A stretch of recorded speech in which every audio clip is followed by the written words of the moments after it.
আসসালামু আলাইকুম, জুম্মা মোবারক। কেমন আছেন সবাই? আজ আমি রান্না করব রূপচাঁদা ফ্রাই।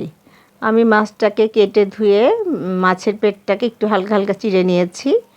দিয়ে দিলাম আদা বাটা, পেঁয়াজ বাটা, হলুদের গুঁড়া, মরিচের গুঁড়া আর তন্দুরি মশলা, স্বাদ মতো লবণ, গোলমরিচের গুঁড়া, রাইস ভিনেগার আর লেবুর রস। এখন আমি সব কিছু একসাথে মিশিয়ে মাছটাকে ম্যারিনেট করে রাখবো আধা ঘন্টা।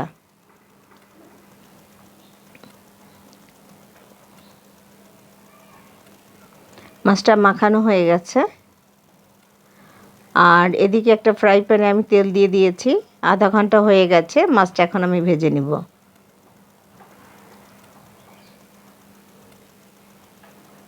আর ওই তেলেই আমি ম্যারিনেট করা যে মশলাটা ছিল সেটা দিয়ে দিলাম। দিয়ে দিচ্ছি একটু বারবিকিউ মশলা, সস,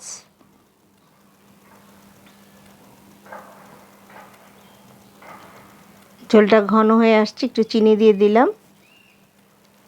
আর এখন দিয়ে দেব ভেজে রাখা মাছগুলো।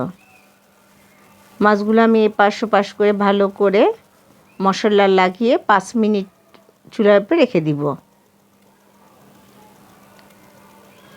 5 মিনিট হয়ে গেছে।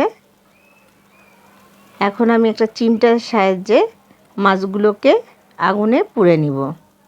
তাতে একটু বারবিকিউ টেস্ট আসবে আর খেতেও খুব ভালো লাগে। তৈরি হয়ে গেল আমার রূপচাঁদা ফ্রাই।